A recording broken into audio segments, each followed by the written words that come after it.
Ça fait maintenant environ 3 ans que je suis minimaliste et ça a vraiment changé ma vie. Pour vous mettre un petit peu le contexte, il y a plusieurs années, j'étais influenceuse gothique, je recevais des paquets plusieurs fois par mois. J'avais énormément de vêtements, je dirais 100, 120, j'achetais tout le temps de la déco.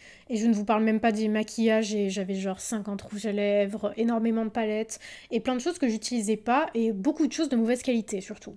Je passais mon temps à faire du shopping, vraiment c'était mon identité de faire du shopping. Je vais vous raconter un petit peu comment je suis devenue minimaliste. La première chose qui m'a fait un gros déclic, c'est quand je suis passée de ma chambre d'ado qui faisait genre 20 mètres carrés, je sais pas, dans une maison normale en province, à déménager seule à Paris dans un studio de 13 mètres carrés qui devait faire à la fois dressing, chambre, cuisine, salon et salle de bain. Et rien que le fait de déménager et de tout mettre dans des sacs, déjà ça m'a fait prendre conscience de la quantité de choses que j'avais. J'ai rempli une voiture entière à moi toute seule alors que je n'avais ni vaisselle, ni maison, enfin j'ai juste emmené mes fringues et ma déco. J'avais un sac entier de corsets, un autre sac entier avec des plateformes, un autre sac avec, vous savez, les dreadlocks cyber qui prennent énormément de place. Et j'ai réalisé à quel point consommer beaucoup était handicapant parce que c'était extrêmement volumineux. Et quand j'ai dû déménager une deuxième fois au bout de 2 semaines, ça a été l'enfer. Et quand j'ai emménagé dans mon studio que j'ai eu pendant 5 ans, de voir les vêtements dégoulinés des placards, ça débordait de partout, j'avais des fringues partout. Dans les tout petits studios parisiens, ce n'est pas envisageable d'avoir des grosses quantités. Donc j'ai déjà été un petit peu forcée de devenir minimaliste. Et ça m'a surtout fait me poser la question de, en tant que personne qui aime la mode, est-ce que j'étais obligée de surconsommer pour aimer la mode ou est-ce que je pouvais devenir minimaliste en aimant la mode ? J'ai découvert le mode de vie minimaliste sur les réseaux sociaux en voyant des gens qui n'avaient pas grand chose et au début j'étais un petit peu sceptique parce que je trouvais ça très très austère.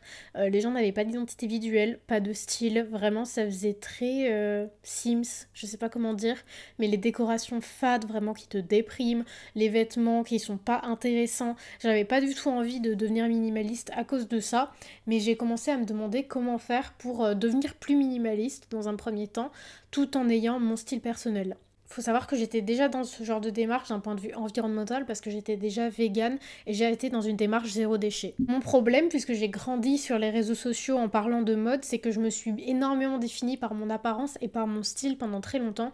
C'était vraiment l'entièreté de ma personnalité, donc j'avais l'impression que si je n'avais plus ça, j'allais être dépouillée, j'allais être plus rien. J'ai eu cette volonté de retourner à quelque chose de plus simple afin d'en quelque sorte capturer mon essence et apprendre à me définir par autre chose, sachant que j'étais déjà cultivée, j'avais d'autres centres d'intérêt, mais j'avais envie d'effacer cette chose qui était trop marquée pour quelque chose de plus sobre. Ça a été vraiment très très progressif. J'ai commencé par faire un tri dans mes vêtements dans un premier temps, en virant toutes les choses que je ne portais plus, et grâce à Vinted, j'ai pu récupérer mon argent. C'était difficile de me séparer de certaines pièces parce que j'avais des pièces très très uniques, très très belles, que je savais que je ne pourrais jamais retrouver.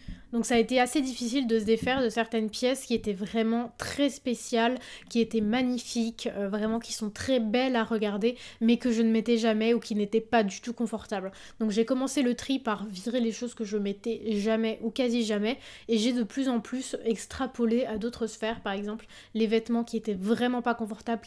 Mais retenez qu'il faut être indulgent avec soi-même parce que c'est pas simple de se séparer de ses affaires parce qu'on a énormément d'affects qui sont liés au monde matériel, surtout à nos vêtements qui définissent notre identité.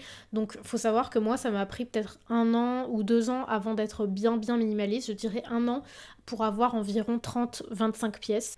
Mais voilà, je faisais le tri, je vendais beaucoup sur Vinted, j'avais des remises en main propres tous les jours, j'envoyais des colis tous les jours, ça a vraiment été quelque chose d'assez intense. Mais le fait de faire de l'argent derrière, ça me motivait parce que j'étais là, oui, si je vends ça, je vais récupérer 40 euros, 50 euros. Et puisque j'étais boursière et chancière et que j'avais 500 balles par mois, autant dire que ce n'était pas de refus. Mais il y a 2 choses qui sont très difficiles de se défaire quand tu deviens minimaliste, c'est déjà se défaire de ces possessions qui te définissent, mais aussi de l'habitude d'acheter. Et ce qui a été particulièrement dur, après que je vende certaines pièces, c'est de ne pas racheter derrière. Mais ce qui me satisfaisait particulièrement, c'était de voir que j'avais de moins en moins de pollution visuelle dans mon environnement, que c'était de plus en plus agréable de vivre dans mon studio de 13 mètres carrés parce que j'avais plus des vêtements qui débordaient de partout. Au fur et à mesure, j'ai pu mettre quasi tout dans un seul placard. Grâce à Vinted qui me motivait de plus en plus parce que comme je l'ai dit, je faisais de l'argent en vendant les choses, j'ai extrapolé mon tri au maquillage, j'ai extrapolé mon tri à la décoration, ce qui fait qu'à chaque fois, je faisais un tri quasiment tous les jours. Chaque fois que je voyais un objet, je me demandais si j'en avais réellement besoin. Ce qui fait que quasiment tous les jours, je virais au moins un objet jusqu'à n'avoir presque plus rien. J'avais fait une vidéo, je crois, qui est toujours disponible sur tout ce que je possède. Je crois que j'avais à l'époque environ 200 articles en comptant les vêtements, la déco, tout. Mais dans mon parcours minimaliste, j'ai eu une phase assez compliquée où je me suis sentie fade. C'était à l'époque où j'avais 21 pièces, je crois. Et vraiment, c'était trop peu pour moi. Surtout que j'étais obligée d'avoir que des basiques. Je n'avais rien du tout qui sortait de l'ordinaire. C'était vraiment extrêmement basique. En plus, je venais de passer aux cheveux bruns, courts, donc je me sentais vraiment pas bien. J'avais fait repousser mes sourcils et je passais d'un style vraiment très très extravagant avec des cheveux rouges, des grands maquillages, à quelque chose de très simple. Ce qui fait que pendant un moment, je me suis vraiment sentie dépouillée de mon identité. Donc j'ai commencé à m'intéresser à l'élégance, à tout ça. J'avais fait plein de vidéos sur ma chaîne YouTube à cette époque-là pour essayer de me sentir un peu mieux dans le fait que j'étais fade. Et je me suis de plus en plus posé la question sur comment avoir son propre style quand on aime la mode tout en restant minimaliste, en achetant moins. J'ai commencé à me demander comment intégrer des pièces qui me feront plus plaisir, des pièces un petit peu plus uniques et me créer un style signature au lieu d'avoir juste quelque chose de très très fade. Surtout vu que je m'habille qu'en noir, ça peut vite devenir fade si t'as pas de coupe un petit peu originale. Mais puisque j'avais fait plein d'argent en vendant des choses sur Vinted et qu'également j'achetais beaucoup moins souvent, voire jamais, j'ai pu avoir plus d'argent pour m'acheter des pièces de luxe et des pièces de mode qui sont vraiment de meilleure qualité, qui sont plus uniques. Ce qui fait que j'ai pu commencer à me créer un style comme ça parce que j'avais plus d'argent à investir dans les choses matérielles, surtout quand j'ai commencé à travailler. J'ai donc pu m'acheter des pièces beaucoup plus durables et me construire un style qui me correspondait mieux. C'est un cheminement qui continue, vous allez voir, j'ai trop hâte de faire ma garde-robe de 2025 en janvier. Vous allez voir que j'ai plein de nouvelles pièces qui représentent vraiment mon essence et dans laquelle je me sens vraiment bien sans être fade. Par la suite, après avoir terminé mon énorme tri où je suis vraiment arrivée au minimum, j'ai publié un livre sur le minimalisme qui s'appelait L'expérience de vie, 30 jours pour devenir minimaliste. Je suis au minimum de ce que je peux, donc je peux me permettre de reprendre quelques pièces un petit peu spécifiques tout en restant minimaliste. Aujourd'hui, j'achète toujours de façon ponctuelle, je me fais plaisir, mais surtout je vais dépenser beaucoup plus pour une seule pièce. Pour acheter des pièces de meilleure qualité, j'ai beaucoup d'articles de luxe et un style qui m'est beaucoup plus propre. Le minimalisme m'a permis de faire plein de choses. La première chose, c'est d'avoir moins de pièces et donc plus de place. Ce qui fait que là, quand j'ai déménagé, c'est rentré dans quelques sacs à peine. Franchement, j'avais pas grand chose. La chose que ça m'a apporté, c'est que j'aime tout ce que je possède. Que ça soit la vaisselle, que ça soit, je sais pas, la décoration, les vêtements, les chaussures. C'est que des pièces que j'aime réellement. Il n'y a aucune chose que je possède, même dans les livres, dans absolument tout, que je n'aime pas. J'aime toutes mes possessions. C'est quelque chose qui me représente et c'est quelque chose qui me permet réellement d'améliorer ma vie. C'est pas juste des choses qui m'encombrent, des choses que je possède, c'est des choses qui me représentent et qui ajoutent vraiment une plus-value à mon quotidien. Troisième chose, c'est que j'achète moins, donc j'achète de meilleure qualité, et ce, même quand j'étais boursière, j'avais du coup plus de moyens quand même pour m'acheter des pièces de meilleure qualité. Ce qui fait que j'ai une garde-robe qui est constituée à une grande partie de luxe et de premium, ce que je pourrais jamais me permettre si je n'étais pas minimaliste.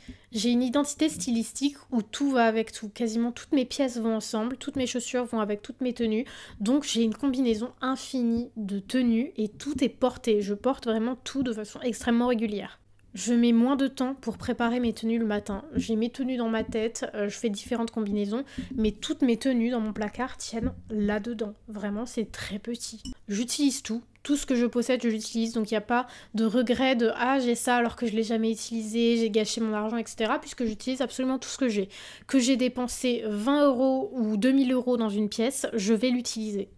Je me suis fait beaucoup d'argent lors de mon tri sur Vinted, vraiment énorme, vous n'imaginez pas, je crois que j'ai fait peut-être 5-6 000 € en revendant toutes mes pièces parce que j'avais des corsets, j'avais des choses faites sur mesure, puisqu'on m'envoyait pas mal de colis. Ce qui m'a beaucoup aidé à commencer à épargner à l'époque quand j'étais boursière. J'ai appris le contrôle sur moi, arrêter d'acheter impulsivement, de me définir uniquement par les achats. Quand je vais dans les magasins, ça m'arrive encore de me dire « Ah, cette bougie, si je l'achetais, ah, cette petite pièce, ces petites chaussures, etc. » Mais le but, c'est de se contrôler soi-même, d'arriver à ne pas se laisser dépasser par le capitalisme et par juste le fait de vouloir acheter quelque chose de nouveau. T'apprends vraiment à te contrôler.